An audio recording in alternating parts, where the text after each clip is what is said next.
Okay, so here's your project for third quarter. What we're going to do is you're going to be calculating some area of various schools, and you're going to be doing it using indirect measure or area, and using the area formula for side angle side, or right triangle area, or area of a rectangle, or you could even use Heron's formula. The School Board of Ed has decided to sell 3 elementary school properties in Edgewood. One is Deerfield, one is Edgewood Elementary, and the other being Abington Elementary. Unfortunately, there are no records indicating the size of the building blueprint. In other words, the area of the building, as if it was only one floor. So we're assuming there's only one floor in all of these. You'll need to use measurements from aerial photos and your knowledge of trigonometry to estimate the square footage of the building and determine a reasonable listing price.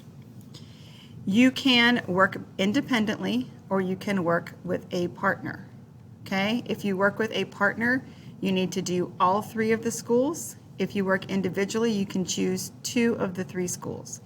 You're going to assume that commercial properties are currently selling for about $195 per square foot. So once you've found the area of the school, then you're going to take that area and multiply it by $195 to figure out the asking price. You're going to submit all of your findings and your calculations clearly. For each property, you're going to include the diagram showing any lengths and angles used to make your area calculations.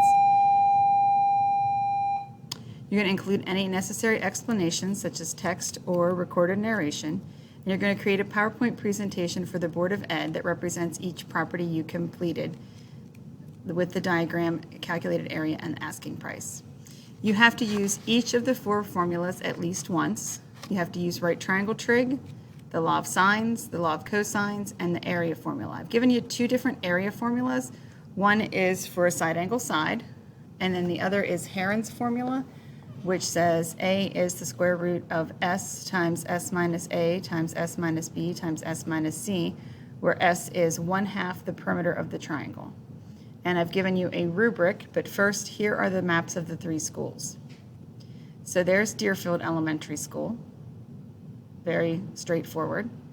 You can even see we got a right triangle there.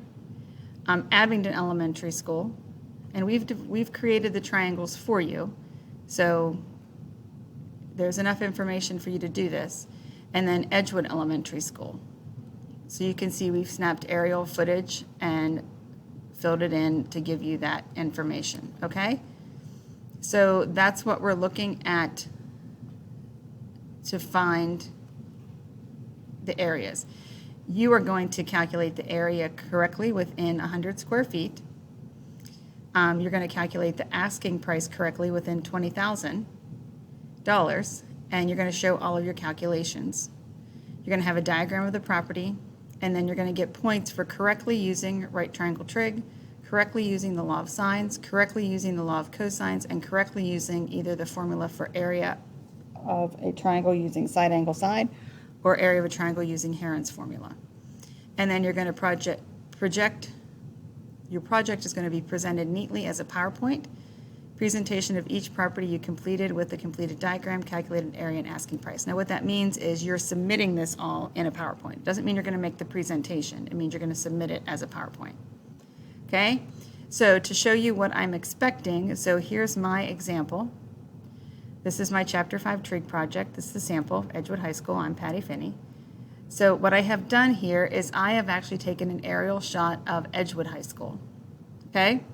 I have calculated, what I did is I labeled each of my regions, and I have marked those, and I have calculated the area of each region here. So A was a rectangle, B was a rectangle, C was a rectangle, D, E, and F were all triangles. And so I calculated the area of each of those. I found my total area by adding that together, and then I multiplied by $195 per square foot to get a list price. So Edgewood High School would list at $29,391,180. Then it also has to include my work. So here's my area, and I rounded to the nearest whole number, which is perfectly acceptable when you're dealing with numbers this large, okay? So there's my work for region A, region B, region C, region D. I have a right triangle, so I just did right triangle area. For region E, I have a non-right triangle, So I could either do Heron or the side angle side. I did side angle side. So I knew that this part was 196. I had to calculate that. So I used my Pythagorean theorem to find that calculation. And then I've got my side angle side, boom. And then for region F, I did the same thing, side angle side. And then I found my list price. So I did this with side angle side on both counts. I never once used the law of sines or the law of cosines in my formula, nor did I use the right triangle trig. So when I look at this, I only did one of the schools, so I wouldn't get full credit for that. I did get my list price right. I did all my calculations with explanations. I have a diagram of the property, but I didn't use the right triangle trig. I didn't use law of sines, and I didn't use the law of cosines, but I did use the area formula. So if I didn't use those, I'm not getting any points for those. Okay, so I had 10, 20, 30, 40, 55, 67 as an estimate is what I would get on this, okay? But this is my example project. So if I'm working by myself, I'm going to do 2 of the elementary schools. If I'm working with a partner, I'm going to do 3 of the elementary schools. Okay? So that's your project. Everything you need is on It's Learning.